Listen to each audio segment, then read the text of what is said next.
Welcome to our third annual We Love Our Book Clubs event.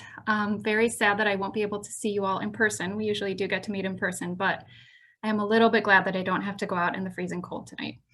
So thank you for joining. For those of you who don't know me, my name is Brenna Murphy. I'm the Reader's Advisory Librarian here at the Glen Ellyn Library. Presenting tonight with Rebecca Vnuk. Hi, Rebecca. Hi. She's going to tell you a little bit more about herself and her organization, Library Reads, in just a moment. First, I'm going to give you an overview of what we have planned for the night. And while I'm doing that, I would love to hear from you all in the chat. We're going to be talking about a whole bunch of books tonight, but I would also love to know what your favorite book was in 2020. In order to use the chat, just change the section that says to be all panelists and all attendees, and then everyone will be able to see what you're commenting. And we'll come back to that in a few minutes. So main event tonight, Rebecca and I have 20 books that we are ready to tell you about that are all great book discussion books. They all come out within the last year. I think there's a few that are coming out in the next couple of months, but all new stuff. After that, we're going to do a Q&A session. So some of you have already sent in some questions. If you haven't, that's fine. But if you think of anything that has to do with book recommendations or anything to do with running a book club, just think about that. And when we get to the Q&A session, you can type it in the chat and we will respond there.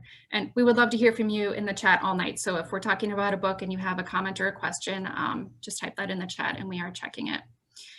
After that, we're going to be doing a grand prize raffle.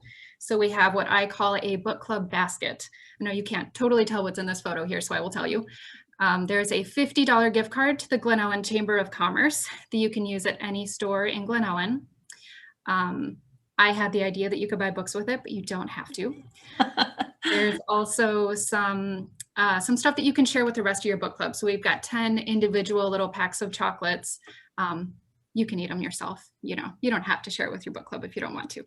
But we also have some little wine charms, and we have some bookmarks that were actually made by Marilyn, who's one of our local book clubbers, and I know she's in the audience tonight. She very kindly designed and created some bookmarks that are in there as well. So anybody who's in attendance is going to be able to win. We're going to do that at the end of the evening. So Rebecca, do you want to tell us a little bit about yourself and about Library Reads? Yeah, so thanks for having me again this year. It was a lot of fun coming in person last year, and like you, I'm sad that I don't get to see everybody again and we didn't get those delicious treats that you had for us. But this is also cool. I'm very glad as well to not be going out in the cold. And I feel like sometimes these online events are great because people who might not have been able to come out can always view it, which is awesome. So I am Rebecca Vnuk, the Executive Director for Library Reads. And Library Reads, if you haven't heard of us before, we're an organization that creates a list of the most anticipated upcoming adult book titles every month that are voted on by library staff across the country. So it's kind of like a pre-pub list of librarian favorites, basically, is how it works. So you can find out more about us on our website, which is libraryreads.org. And on that website, you will find the current list for the month, as well as an archive of over 1,000 library staff recommended reads from 2013 on. In our archive that we have, it's a spreadsheet, so you can sort it by different things. And one of the things that I'm working on right now, as a matter of fact, hope to be done by the end of the month, is having a tab that you can sort. We will start marking books that are good for book clubs. So you can go to that archive and just click on that and select books that we've identified as good book club picks. So hopefully that'll be really cool for you guys. Thank you. I also just want to talk really quick about our book club service here at the library. I'm the coordinator for that service.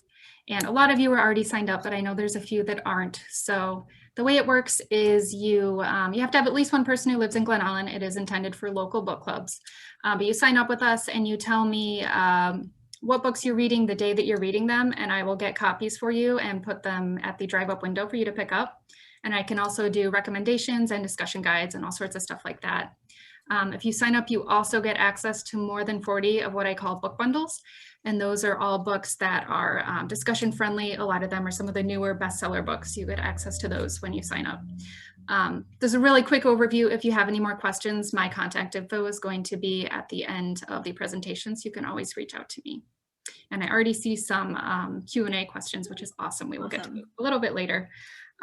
But for now, let's get started with our books. And I just want to mention that I'm going to be emailing a handout to everyone when we're done. And that's going to have all these books and all the information that's on the slides. So don't feel like you have to be taking notes or anything. We're going to send this to you later. So Rebecca, if you want to get us started with our first book. All right, cool. So the first book I selected was The Children's Blizzard by Melanie Benjamin. A deadly snowstorm roared through the Great Plains on January 12th, 1888, at a time when many children were in school with teachers who were little older than themselves. This is historical fiction based on actual oral histories of survivors of the event and told from the perspectives of teachers, students, and the media. I think this book would be perfect for clubs who enjoy historical fiction and could really make a great discussion if you paired it with nonfiction books or articles on the actual event. Okay, my first pick is The Girl with the Louding Voice by Abby Daré. This was one of my favorite books of 2020. I talk about it all the time. It's just a deeply moving, heartwarming story. It's set in Nigeria, and our main character is Aduni, and she's 14 years old. Her mother has just passed away, and her father sells her to a local family to be the third husband of this man. And, you know, she's 14, she's got really big dreams of becoming a teacher and getting an education. So she is not super excited about this arrangement. She ends up running away, and she goes to Lagos, which is the capital of Nigeria, and ends up working as a maid for a wealthy family there. And I say maid very loosely because essentially she's a slave because she never gets paid for the work that she does. And there she gets a glimpse into the high society in Nigeria. The family is extremely wealthy, and they really look down on people who are poor and uneducated. But the whole time she's just working towards this dream. She wants to become a teacher and do her thing. And she meets some other characters who are on her side and want to help her make that dream come true. What I love about this book is that you are just rooting for her the whole time. You're like, she's such a warm and bright character, and you're just like, yes, I want her to make it through and see her dreams happen. I think this will appeal to people who like international settings. As I said, it's set in Nigeria. If you like inspiring main characters and kind of uplifting, hopeful tales, I think you'll like this.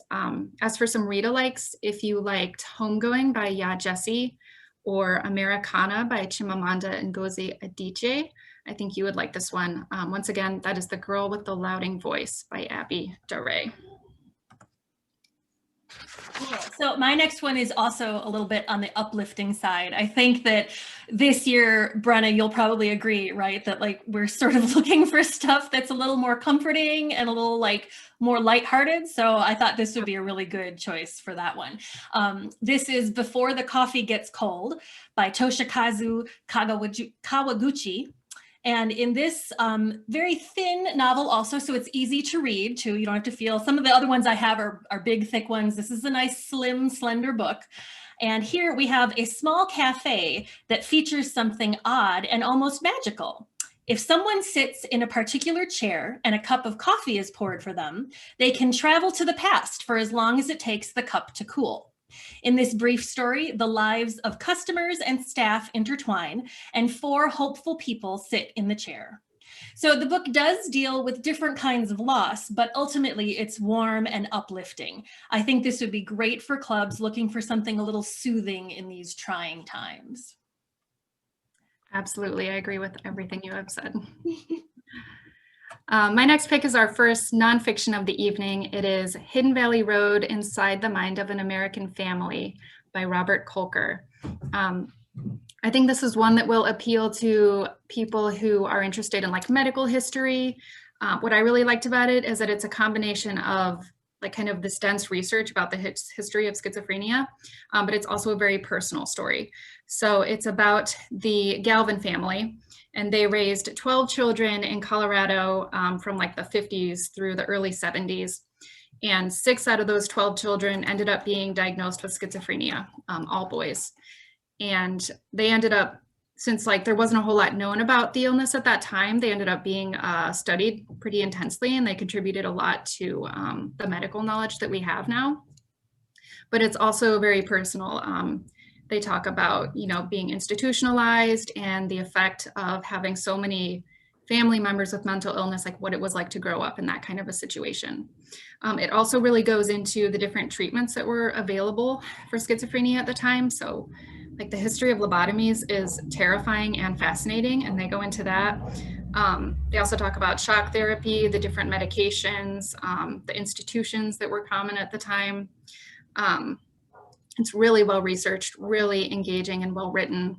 I think this would appeal to you if you like that family biography combined with the medical history aspect, as well as well-researched nonfiction. As for read-alikes, not so much in terms of theme, but in terms of writing style, it was very similar to Killers of the Flower Moon by David Grann and A Bad Blood by John Carreyrou. So once again, that is Hidden Valley Road. I almost picked that one too, actually, Brenna, because I thought that was a really good nonfiction, and it got such good reviews when it came out, and really just kind of fascinating. So yeah, definitely. All right, so my next one is The Second Home by Christina Clancy. So this is a debut novel of family secrets that's told through the shifting perspectives of Anne, Poppy, and their foster brother, Michael. The narrative moves seamlessly between a past summer spent at the family's Cape Cod vacation house and the present, which finds Anne, a single mother, in charge of selling the house after their parents die. Poppy is halfway across the world somewhere surfing and needs to be tracked down, and Michael is nowhere to be found after he ran away after the last fateful summer. This is actually one of my favorite books of 2020, and I will say that part of it is because the bulk of the narrative takes place on Cape Cod at this vacation home, but the family is actually from Milwaukee, Wisconsin, which is where I'm from. And the author really got a lot of the details about Milwaukee correct, and I really like that kind of stuff. And the characters are just so very realistic, and that really is a good indication of whether or not I'm going to like something, if it's characters that I can relate to and that are realistic. So I think this would be a really good choice for clubs who like nuanced, realistic characters and who are into family drama, because there's a lot of secrets going on here. So it's a good one. I feel like family drama is always a good seller for. I know, right? There's always so much to talk about. All right, my next pick is Cher Ami and Major Whittlesey by Kathleen Rooney. She is the author of Lillian Boxfish Takes a Walk, which I think is another great book club pick. I recommend it all the time. If you ever listen to things that I say, I talk about that book a lot. This one's more of a historical fiction. So it's set during World War I. The main character, bear with me here, it's a homing pigeon. So parts of the book are written from the perspective of a pigeon, but it works. Just go with it. It's kind of like The Art of Racing in the Rain that's written from the dog's perspective, but it totally works. So that's one character, and it was actually a real pigeon. She is stuffed and on display at the Smithsonian. So a lot of, actually pretty much everything that happens in this book is based on true events. The other character is Major Whittlesey, and he is kind of your strong, courageous war hero type. He's the commander of a regiment. And this takes place, as I said, during World War I, during the Meuse-Argonne offensive, which was actually the second deadliest battle in American history. And so what happened is that there were 550 men who were trapped. They were surrounded by the enemy. They had no way of getting contact out to their superiors to let them know where they were. So their bet was on this pigeon who kind of saved the day, and they attached a message and the pigeon got it out, and it saved all these people. So what I loved about this, as I said, it's based on true events. So I learned a lot that I didn't know about World War I history. I think if you're interested in historical fiction, you're gonna love this one. As I said, unique characters. I know it's a pigeon, give it a try. It's a redemptive story. If you were a fan of The Nightingale by Kristen Hanna or The Alice Network by Kate Quinn, I think you would like this one. That is Cher Ami and Major Whittlesey by Kathleen Rooney. All right, so my next one is definitely different. I think Westerns are not really something that most book clubs kind of think about. I think a lot of readers probably don't even think about it, but they are still out there and still being written. And this one is a really interesting one. So in Outlawed by Anna North, bank robberies and women's health topics are probably not natural companions, but North weaves them together seamlessly in this alternate history Western. Cast out of her hometown for failure to get pregnant after the first year of marriage, Ada joins the notorious hole-in-the-wall gang and becomes an outlaw, all the while seeking real medical information about pregnancy and fertility. So this is a very unusual topic and an even more unusual setting. So I think, though, it would make a great choice for book clubs that are looking for something different. Everybody, we all know the family drama that we're talking about, a lot of these books, that's not what's here. This is definitely something very different. So if your club is looking for something new to try out, this is definitely really well written. It also has lots of strong female characters, and it's fast paced. So it's a fun read also. And if you are interested, I've got a couple other coming down the list too. Library Reads, we did a author interview video, with some of these authors in October, and that is on, you can find that on our website. We have a YouTube channel, and Anna North is one of the authors that we interviewed, and listening to her talk about how she kind of came up with this idea and how she plotted it out is absolutely fascinating. So I think that's also kind of fun for book clubs too, when you get to sort of see the author's perspective about it. So give that a try. You can find it on our website. Yeah, I don't know if I should say this, but I'm not usually a huge fan of Westerns, but I know this is one that I could enjoy. And I love everything that Reese Witherspoon chooses for her book club. So that's on my to read list for sure. See, I think that's what's kind of interesting is, right, Westerns are like, people are like, I don't read Westerns. And I think if they gave this a try, they'd be like, who knew? So yeah, very cool. All right, my next pick is Transcendent Kingdom by Ya Jessie. She is the author of Homegoing, which came out about 5 years ago and is probably one of my all-time favorite books. What I think makes this so discussable is that there's so many themes going on. So I'll try and break it down for you. The main character is Gifty, and she's getting her PhD in neuroscience from Stanford. And what she's studying are patterns of addiction in mice. And the reason she's so interested in this is because she had a brother who passed away as a teenager from an opioid overdose. So she's just like totally diving into this academic research because of this tie she has with her brother. A lot of the story is told in flashbacks. So you hear about her childhood. Her parents are immigrants from Ghana who moved to Alabama, which, as you can imagine, is a huge culture shock. And then this tragedy happens with her brother, and her mother kind of just never managed to get their relationship back. So in modern times, her mom is kind of having a breakdown. She's having a really hard time. She's not over the death of her son. And she moves in with Gifty in her tiny apartment in California. And, they've had all these struggles, but now they're forced to share a space. So they have to learn to communicate and support each other. As I said, there are so many different themes here. You've got addiction, mental illness, trauma, grief, immigrant experience. It goes into religion, academia. I feel like you could talk about this for 3 hours because there's just so much going on. And she's a brilliant writer. It's just so well written. So this will appeal to you if you like that mother-daughter relationship thing. It's culturally diverse, complex characters. If you liked The Vanishing Half by Britt Bennett, which was probably my favorite book of 2020, you'll like this one. Or if you liked An American Marriage by Tayari Jones, I think you would also enjoy this. That is Transcendent Kingdom by Ya Jessie. All right, my next pick is some nonfiction. This is Confident Women, Swindlers, Grifters, and Shapeshifters of the Feminine Persuasion by Tori Telfer.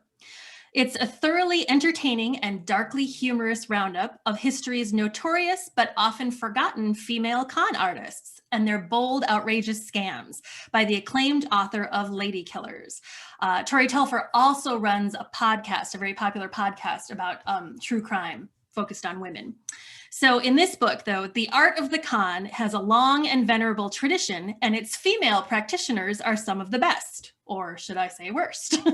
Confident Women asks the provocative question, where does chutzpah intersect with a uniquely female pathology, and how were these notorious women able to do so spectacularly dupe and swindle their victims? This would be a really good choice for groups that like true crime, and history. She actually goes, I think the first woman that we meet, she goes back to like 1915 and then all the way through modern times. And I think it was really kind of cool because most of the time when you think of like con artists, you don't think of women, you think of men, and you think of, you know, Catch Me If You Can and all the kind of like famous stuff like that. But Tori Telfer really kind of digs deep to find some of these notorious women, which was kind of a cool take on it. She's another author that we interviewed for the series that's on our website. And again, she's really upbeat and interesting. And she talked about all of the research that she did to find out about these women and how she decided to write about them. So this would be a good, watching the video would be a good companion to a club. I'm a huge fan of true crime, so definitely interested in this one. Awesome. All right, my next pick is The Prophets by Robert Jones Jr. This is historical fiction. It's set during the era of slavery in Mississippi. If you are a fan of Toni Morrison, you'll definitely want to pick this one up. It gave me very strong Toni Morrison vibes. So there's a lot of characters in this book, but your two main characters are Samuel and Isaiah. They are two gay men who fall in love, and they grew up on the plantation together. Obviously, life is terrible, but they kind of have each other and they have this comfort through all the trials that they go through. As I said, you hear from a lot of other characters. So, for example, you hear from Maggie, who's a cook and housekeeper in the main house. You also hear from the owners of the plantation. I feel like this is the kind of book that needs to be read slowly. Obviously, any book about slavery tends to be pretty heavy, and there's like a lot to digest. So I found this book was like, okay, I'll read a chapter tonight, and then, you know, I'll come back to it tomorrow, because you also really want to like think about the things that the author's saying, and the writing is just so lyrical and haunting and beautiful that you really want to sink it in. Religion also plays a big role in this book.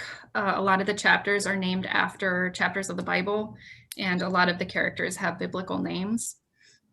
If you are a fan of, as I said, historical fiction, LGBTQIA+ characters, I think it's so rare to see queer characters in historical fiction. I don't think that I've encountered that in stories about slavery before, so it was really great to see it here. If you're a fan of The Underground Railroad by Colson Whitehead, or Sing Unburied Sing by Jesmyn Ward, or as I said, Toni Morrison, I think you will like this one. Liz in the chat is saying that she just ordered it and she's waiting for it to come. I hope you enjoy it. All right, my next pick is The Kindest Lie by Nancy Johnson. So this debut novel from Chicago author Johnson begins on the eve of the 2008 election at a watch party hosted by Ruth and Xavier. Ruth must soon confess a secret. She had a child as a teenager, but walked away to begin a whole new life. When she returns to her hometown to sort things out, she begins a friendship with Midnight, a troubled 11-year-old white boy. Their interconnected paths are brilliantly told and explore themes of race, money, pride, and finding your way back home. This book has gotten rave reviews, and it's getting a lot of press right now, which is awesome. I also thought it was cool that she's a Chicago author, yay! So I thought this would make a good pick for clubs who are interested in family dynamics and contemporary issues. So for those of you who joined late, yes, there will be a list of the books. I'm going to email it out at the end of the evening. Someone had asked in the chat. My next read is The Night Swim by Megan Golden. If you're a mystery suspense fan, you'll definitely want to pick this up. So the main character here is Rachel. She is a true crime podcaster. As I said earlier, I love true crime, so right away I was hooked. And Rachel has moved to this small town in North Carolina to cover a high-profile sexual assault trial that's going on in the town. So the accused is the town it boy. He's on his way to the Olympics as a swimmer. His parents are wealthy. His family's very well respected in the town. A lot of this might sound kind of similar to some stories you've seen in the news lately, and I think the author is doing that intentionally, kind of tying it into the Me Too movement. So as Rachel is studying, or she's covering this case in the courts, she starts receiving letters from a woman named Hannah, whose sister died under mysterious circumstances about 25 years ago. And as she digs into these cases, she starts to find that the two are actually very similar, and there's something deeper going on in this town. The writing style is super engaging. It's definitely a page turner. You're like, what's going to happen? The author mixes it up, so a lot of it's from Rachel's perspective, but you also get excerpts from the podcast. You get to read the letters that are given to her by Hannah, who's the woman with the sister who had passed away. If you're into audiobooks, it's a great one to listen to. As I said, I'm a true crime podcast fanatic, so if you're into that, you'll like this one. But even if you're not, if you just like psychological suspense mysteries, as I said, it's got this Me Too tie-in. I think you'll want to pick it up. Some read-alikes are The Guest List by Lucy Foley and The Silent Patient by Alex Michaelides. So if you liked either of those, you'll want to pick this one up. It is The Night Swim by Megan Golden. All right, my next pick is another nonfiction. This is Made in China, A Prisoner, an SOS Letter, and the Hidden Cost of America's Cheap Goods. In 2012, an Oregon mother named Julie Keith opened up a package of Halloween decorations, and something fell out that she wasn't expecting, an SOS letter, handwritten in broken English by the prisoner who'd made and packaged the items. Investigative journalist Amelia Pang pulls back the curtain on the labor camps that create the countless goods we purchase in the United States. The book follows the life of Sun Yi, the Chinese engineer who wrote the note after finding himself political prisoner, locked in a gulag for joining a forbidden meditation practice and campaigning for the freedom to do so. The story that Pang uncovers is a call to action, urging American consumers to ask more questions and demand more answers from the companies they patronize. This is a good nonfiction choice for clubs interested in social issues and current events. Amelia Pang is a well-known and well-respected investigative journalist, and she really brings an engaging narrative to this story. She's also another author that is in our video series, so go and check that out if you're interested. It's Made in China.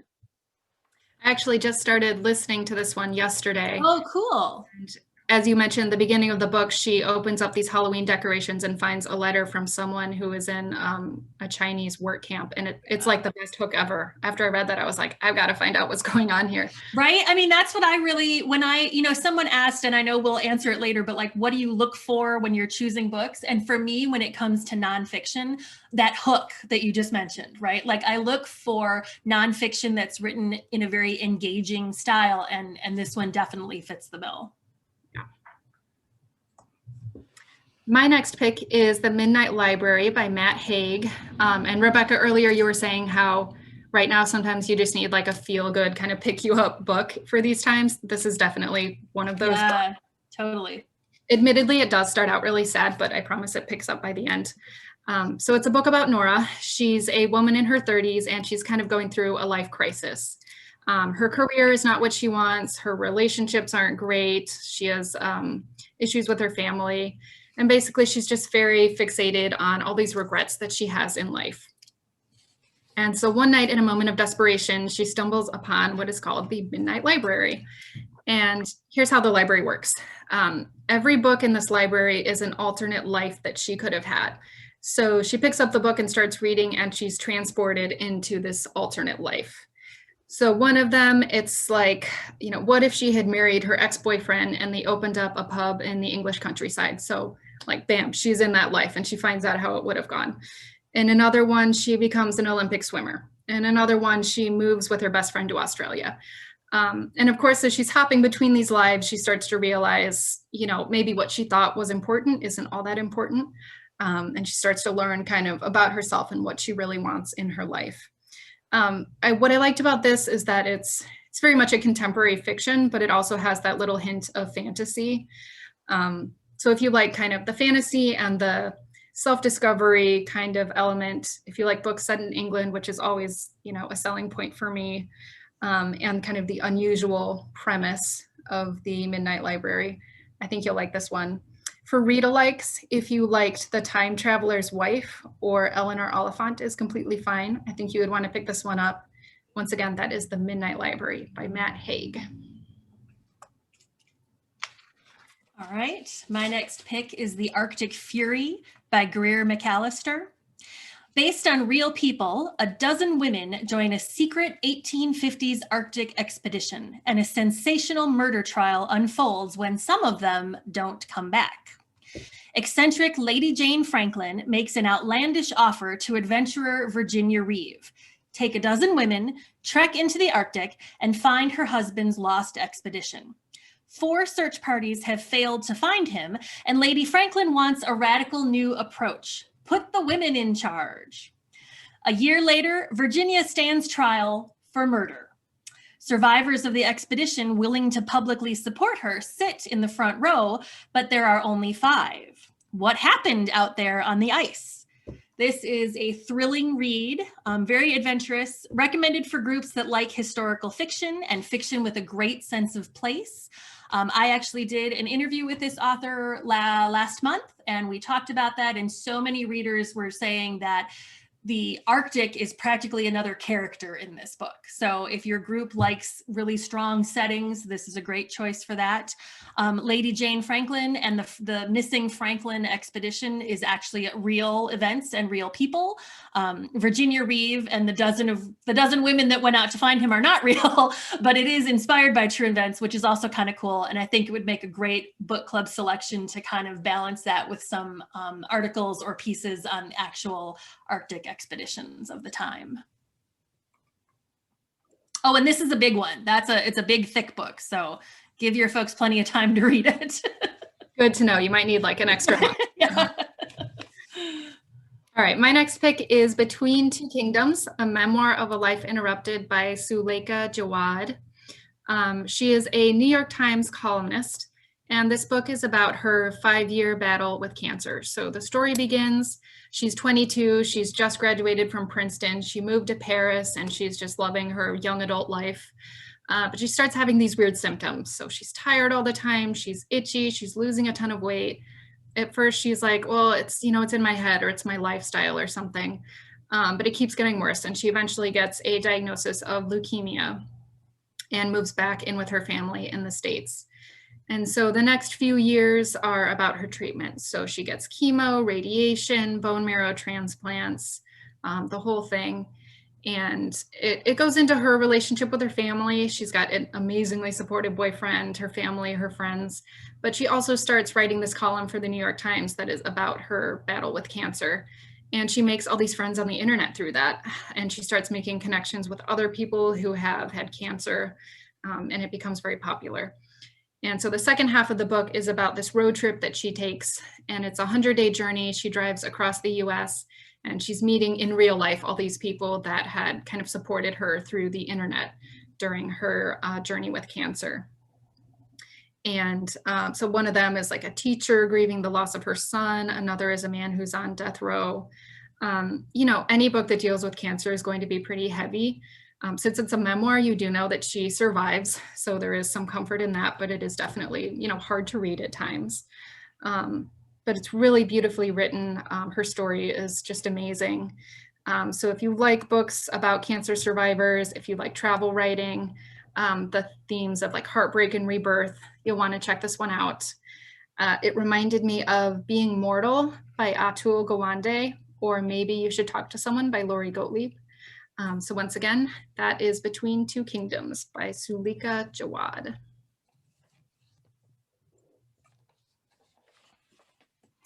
All right, my next one is Take It Back by Kia Abdullah. When Jody, a 16-year-old girl, accuses 4 boys in her class of an unthinkable crime, the community is torn apart. After all, these 4 teenage defendants are from hardworking Muslim immigrant families, and they all have proven alibis. Even Jody's best friend doesn't believe her. The only one who does believe her is Zara Khalil, a former high-powered attorney who now works as a sexual assault advocate. Zara is determined to fight for Jody, to find the truth in the face of public outcry. And as issues of sex, race, and social justice collide, the most explosive criminal trial of the year builds to a shocking conclusion. I thought this would be a good pick for groups that are interested in social issues, for groups that can handle the sexual nature of the crimes. And it's gotten, the suspense is really like palpable. I think oftentimes legal thrillers are written by men, or they have, you know, the male protagonist or the male perspective. And so this to me was very interesting to have a female legal thriller. So I thought that would be a really good pick for groups that can handle that kind of thing. Okay, my next pick is Clara and the Sun by Kazuo Ishiguro. This is one of the ones, I think it comes out in March, so it's not out quite yet. But he is the author of Never Let Me Go and Remains of the Day. He won the Nobel Prize for Literature in 2017, so he's a very famous author. And this book is an interesting combination of literary fiction and science fiction. So if you've read Never Let Me Go, it's very similar to that book in that way. And this is a book that I can't tell you too much about the plot, or I'll totally give away all the fun. So I'll just tell you a little bit. So Clara is the main character, and she is an artificial friend, aka a robot. And when the book starts, she's kind of living in this shop waiting for someone to take her home. And that person ends up being 14-year-old Josie. So she moves in with Josie and is her companion, which is her, you know, role as a robot. And it quickly becomes apparent that Josie has some health issues. And everyone around her is trying to think of a way to help her get better. And Clara is doing that as well. It's probably about all I can say. But I think this will appeal to anyone with an interest in technology. And it has kind of this futuristic dystopian feel.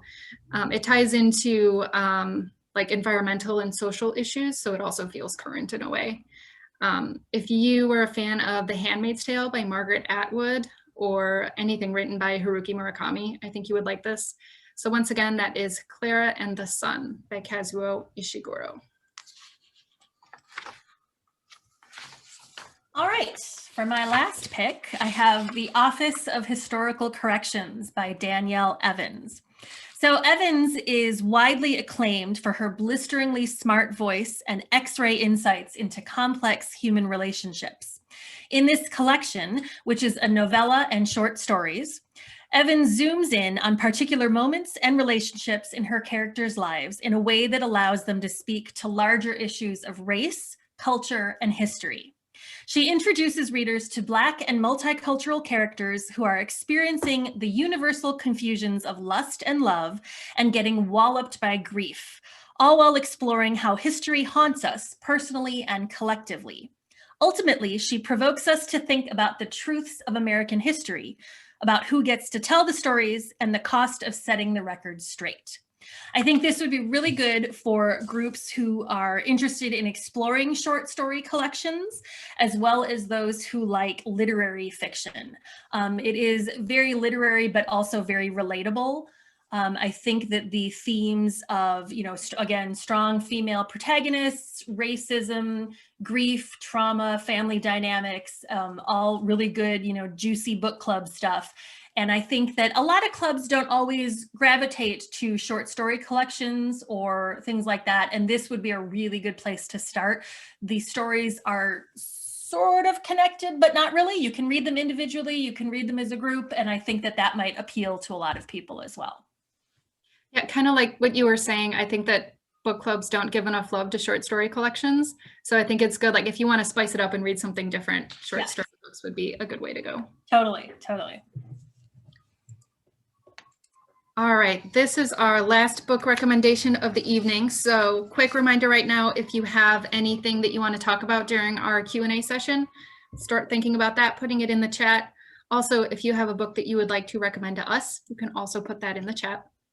So this is The Four Winds by Kristen Hanna. She's the author of The Nightingale and the Great Alone. And if you've read her books before, you know that you need to have like at least one box of tissues next to you the whole time because they are just like so emotional and heartbreaking. So I'm warning you now. This one is set mostly in Texas. It's a Great Depression Dust Bowl era story.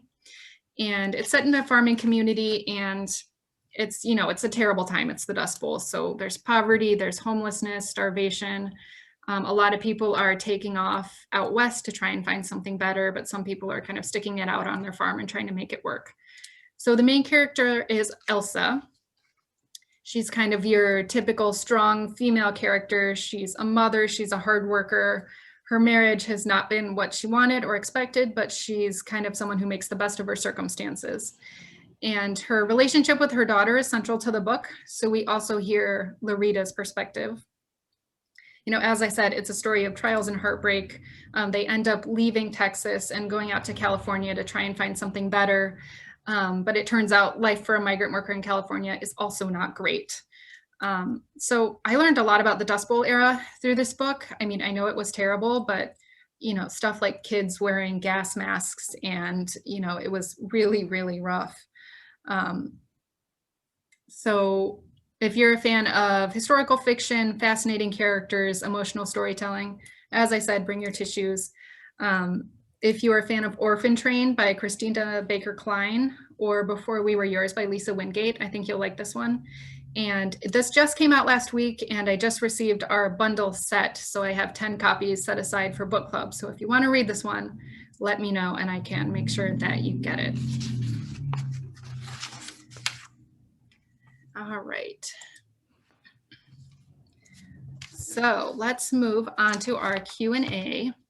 So some of you did send in some questions ahead of time, so I'm going to start with those, and I can see some of you are putting things in the chat as well, so we'll make sure we get to those. So the first question is, do you pick your books for the entire year or a few months at a time? And that's something you all can answer in the chat as well, because every book club does it different. Rebecca, do you have any thoughts? You know, back when I used to run book clubs at the library, or at different libraries that I've worked at actually, I would, you know, we always would try and schedule stuff as far out as we could so that people could make sure, you know, they could see the whole list at one time. They could make sure we had enough copies of everything. But I think there is something kind of nice to only doing a couple months ahead at a time so that you can switch it up, especially if something comes out that maybe you weren't prepared for or didn't hear about ahead of time. So I think it really depends on the group and what they are interested in, and you know what dynamics work for them best. Absolutely. I know some groups have, like, each person brings their own book and they choose it for that month. Yeah. I run the book club at the library in Glen Ellen, and I choose 3 books at a time, like a few months ahead. So right now I'm choosing our books for summer. And the main thing that I'm always thinking about is, am I getting like a wide selection? So choosing authors who are diverse in terms of race, gender, nationality. Am I getting fiction, nonfiction? Just trying to take all that stuff into account. Yeah. It's like the whole, you know, so many books, so little time problem. Yeah. That kind of, if you pick out too far ahead, you feel a little locked into it sometimes. Yeah. Jean is saying they choose a year at a time. And yeah, that can be good and bad. Okay, next question is, how do you come up with titles? Do you have your members give suggestions, or do you use book lists? Any thoughts about that? Yeah, so I always really prefer to get feedback from the members. I think that that's important to keep people engaged and, you know, wanting to feel part of it. I know a couple of groups. I've got a friend that's in a group where everybody is responsible for picking, I think, 2 books per year. So like they know ahead of time what their month is and they have to pick it and they have to explain why they chose it. And I think that that really gives people a good amount of ownership into it. But I think that's also kind of a trap, because you could end up with people who only want to read the same things over and over again. So I suppose if you had enough people in your group to make it a good amount of picks, that's pretty good. But the biggest fear for me is always, if you're picking stuff that you know you like, that can be really hard, because sometimes, I think someone even mentioned it sort of in the comments, that when everybody likes the book, it ends up being not a lot to discuss. You know, you kind of sit around and go, yeah, we all loved it, the end. But for me, what I always would get so nervous about was, if I chose a book that I really liked, I kind of didn't want to hear if anybody didn't like it. And so then that always sort of stifled discussion as well. So I do think it's good, though, to get as much participation as you can, just so people really feel ownership of the group. So.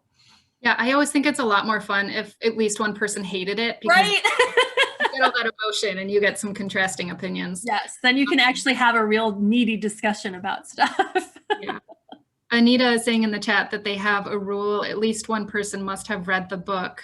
So I guess beforehand, yeah. Book club. That's a good idea. I play fast and loose when I choose my book club books, and I usually haven't read them. So Same. I'm like, I haven't read it. I didn't know that it was going to be bad. Sorry. I know. Then it's always like, oh no, now I'm in trouble. Yeah. So a few groups are telling me their favorites of 2020. I just want to call those out really quick. Let's start at the beginning here. Jean is saying she loved The Overstory, The Great Believers, and The Night Watchman. Great Believers was my favorite book of 2019. So good. The page turners say their favorites were their favorite was Deacon King Kong by James McBride. I've heard that one is great. I've heard that too, yeah. And Crescent Club says their most surprising book that they liked was Oil and Marble by Stephanie Story. Oh, I haven't heard of that one. Liz says 2020 favorites, The Vanishing Half, Behold the Dreamers, and Sugar. As I said, Vanishing Half was my hands down favorite of 2020. All right, so, okay, progressive readers say they loved A Good Neighborhood and A Burning. Oh. Yes. Yeah, A Good Neighborhood was another. When I was thinking about what my favorite books of 2020 were, A Good Neighborhood really rose to the top. And that was one actually that I talked about last year when we did this, was A Good Neighborhood. It was it's a good juicy family secrets, family dynamics story. Yes. It's also fairly short, but it packs a punch, so it's packs good. A punch big time. And then Chris also says their favorite was Where the Crawdads Sing for Wednesday Night Readers Book Club. Yeah, that was a big hit. I guess 2019. Yeah. Okay. So someone had asked earlier in the evening, what elements do you look for in a book? Like what makes it good for a book discussion? And I feel like that can vary so much depending on the book club and what you like to read. What do you think? Yeah, I think kind of generically, when I'm looking for stuff, just overall, as I said earlier, for nonfiction, I definitely look for a really good voice. Anything, because in nonfiction, you had also said this a little bit earlier, Brenna, that you really enjoy stuff where you've learned something. And I think that can be a really big reason why people want to do book clubs. They want to read something that's maybe outside of the regular stuff that they're reading, and to learn something from it can be really valuable. So nonfiction, you kind of feel like, oh, well, I could pick any nonfiction topic that we could learn something. Well, not every nonfiction is readable, right? So you have to find that really good narrative, strong voice, and that's what I look for. And so when I read reviews of stuff, I really look for things that say stuff about the voice, or about compelling reads, or nonfiction that reads like fiction. That's a big thing that jumps out at me when I'm looking at reviews, for example. And then with fiction, because like you said, it depends, different groups want different things. So just kind of generically, I look for things like strong characters, or maybe unusual places. If I'm looking for something that's in the contemporary fiction vein, I look for stuff that's got like social issues. I think as I was going through my list, I realized for almost every single one of them, when I was typing out, this would be good for fans of, and I kept writing strong female characters. And I was like, okay, Rebecca, maybe you're, being too basic here. But I think that that's important, to have those kind of strong characters. So that's what I gravitate to. And I think that a lot of book clubs do as well. I definitely do. I think that's always a great selling point. Yeah. We had a great question in the chat. Do you know of any books that have been written about the pandemic? And I feel like if we do this next year, that's going to be like its own section. I haven't heard of any yet. I'm sure there must be some coming out. I did read a book called Leave the World Behind, which is not, it's an end of the world book. It's not a pen. Yes. But Love that's that really one. good, like page turner mystery suspense. I don't want to say too much about it, but it's an end of the world kind of thing. Yeah, I haven't heard about books about the pandemic, but I know it's coming. Right. Same here. I also Leave the World Behind was one of my top books of 2020. And it was really, I read it in like, I think July or August. So it was really kind of hitting that point where it felt a little too close to home because it is about the end of the world. And I was like, wait, what's going on here? But I really like that kind of stuff too. And I think you're right that we'll start seeing some of these things for next year. One of the things I've been doing when I have the opportunity to interview authors is that question has come up this year is, are you doing anything? Are you writing anything different because of COVID? Are you putting masks on your characters in books, for example? Or are they going to the grocery store and have to wait outside and stand 6 feet apart and all of that? And across the board, almost everybody has said no, they're going to try and ignore it because they don't want to date their books too quickly. But they all said that definitely they can see people writing books specifically about the pandemic. But in their everyday normal course of book writing, they're not going to make note of it because they felt it was too raw right now and they wanted to stay away from it. I think in the future, what we're going to see is anybody who is setting books in 2020 is going to have to deal with that in some way to make it realistic. So that'll be interesting. Yeah, someday it's going to be historical fiction about the pandemic. I'll think about that day. We lived through that. Yeah. Anita's saying that their book club read The Plague by Camus to tie in with the pandemic. There you go. And Station 11 is also a great pandemic read. Jen recommended that one. All right. So another question that was sent in earlier are what resources do you use to find book club books? So Library Reads obviously is a great resource. I rely on Goodreads a lot. Every book that I read, I rate it and sort it into categories there so I can go back and say, like, what historical fiction have I read? And the good thing about Goodreads is that you can read reviews from other people. So you can see, like, if you're not sure if you want to read something, you can see what other people thought about it. Any other ideas? Yeah, I always look, I think I kind of alluded to it earlier. When I read a lot of reviews of books, as I think, most people do if you're really trying to find something. And I do sort of read them with an eye towards, are they saying something about how it might be good for a book club? Do they say something about compelling storylines or unique voice or interesting characters? And I kind of, I pick up on that. Hopefully people will use Library Reads, yay, since we do have this nice big vast archive of books. And then I also, there's almost all of the publishers now, if you go to their websites, a lot of them will have a separate section specifically for their what they've identified as good book club titles. And I think that those are a good resource as well. Yeah, I'm also a huge fan of the celebrity book clubs. So yeah. Oprah is kind of the original, but now there's Reese Witherspoon and Jenna Bush, and I follow them on social media so I can see what they recommend because they always have really good choices. One of the other questions we had that was sent in earlier was, how do you keep the momentum going? What are good ways of helping members feel engaged to offer up titles and become discussion leaders? So yeah, I mean, I have a personal book club with my friends and I run into that a lot where everyone kind of wants someone else to choose the book and lead the discussion. So it can be hard. I think that allowing people to choose whatever kind of book they want to read can be, a way to empower them. Also, I can give you a discussion guide if someone's nervous, like, I don't know how to run a book discussion.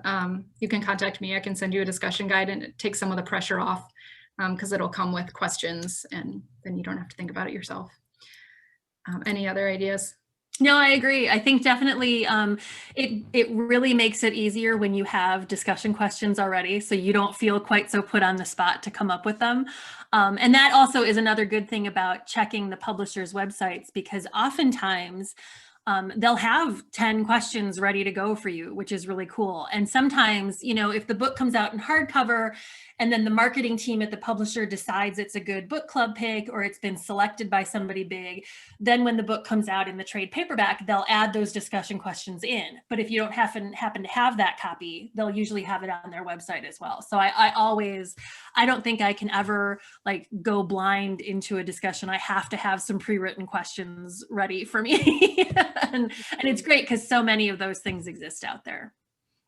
Yes, we've had a few more recommendations. So someone mentioned Clementine, which is about Churchill's wife, I believe, which I've heard good things about. Someone else said The Pull of Stars. And we've got a couple more questions. Have you read anything this year that you hated? That's a great question. I always keep that to myself. Yeah, I usually do too. But even in my Goodreads account, like I don't give stars on anything unless I really liked it. So I will give 4 stars or 5 stars, but anything else I just don't bother, because I feel like I don't want to bring down the book's rating just because I personally didn't like it. But then I will move it to my did not finish shelf. And so you could like look there and see all the books that I really didn't like. But I always feel like, you know, every book has a reader. And so I don't want to have my opinion color what anybody else might think about it. I 100% agree. I'll recommend books that I personally didn't. Totally. I know other people will like certain things about it. Absolutely. And I'm looking through the books I read last year, and I honestly can't find one that I didn't find something to like about it. So I had such a hard time getting into reading last year because of all the stress in the world that I was just like, I would go and I'd check out these giant stacks of books. And then really, if it didn't capture me in like the first 2 or 3 chapters, I was like, nope, I've got too many others that I need something that's really going to get me. So my did not finish pile grew quite big this year. Yeah, I do that too. I'm not like, I don't feel an urge to finish a book just because I started it. Like if I don't like, I've got other things to read. I give it like 40 pages and then I give up. Yeah. And I think that's just the way to go. Karen recommends, she says she has her group come with one question that they want others' opinions on. That is a great way to get people engaged. Everybody brings something to talk about. And this is for you, Rebecca. Someone's asking how to access the YouTube channel for those author interviews. I just saw that. I am going to put the link to our YouTube channel in the chat. So hang on 2 seconds. I'm finding it right here. It's on our website if you go under events, but let me get you a direct link right to our channel. And I had mentioned this before, but both of our contact information will be on the last slide here, which I'll get to in a moment. So if you want to reach out to us with any questions. Yeah, totally. I love getting emails talking about books. Yes. Okay, so we've got that link there. I'm going to move us on to our grand prize drawing. I'll keep an eye on the chat in case some last minute questions come in. So as we've all been talking, I've been taking your names and putting them into my little bowl so that I can have everybody who's in attendance in here. And so, you know, I'm not cheating, you can all see. And I wish I had some dramatic music or a drum roll or something, but we're gonna pick our winner. On my desk if you want. Yeah. It is Natalie Masinski from the Great Pretenders Book Club. Congratulations, Natalie. And I will send you an email so we can, she's chatting, wow. I'll send you an email so we can figure out how you can get your prize. She says, thank you, I'm so excited. I am excited for you. I know she's been with our book club service for quite a while, so very exciting. As promised, here's our contact info. We can hang out for a few minutes in case any more questions come in. Thank you all so much for joining us, and keep an eye on your email in the next hour. I'm going to send that handout that has all the books that we've talked about. So Rebecca, you're mentioning your chat and chew videos. Yes, yeah. I always think it's kind of fun to get the author's perspective on stuff. And so, you know, one of the great things that I enjoy about my job is getting to do a lot of author interviews. And back when we could meet live, I used to do a lot of them at the various library conferences. And now that everything has gone virtual, it's really sort of opened up that more people can hear these interviews than ever before. It used to be we didn't record them at all. It was just the people in the audience. And so we've actually decided that from now on, even when we do, hopefully soon, someday, get to go back to meeting in person, Library Reads is going to record all of the author interviews that we do live and then put them on the website so that book clubs and general readers can find those and take a listen. So. Yeah, I'm very curious to see how all of this Zooming and online meeting is going to change things in the future. If I don't know, maybe we'll start a permanent online book club at the library or something. Yeah. You know, I'm getting a lot more people coming to book club actually now that I'm doing it online, which is really cool to see.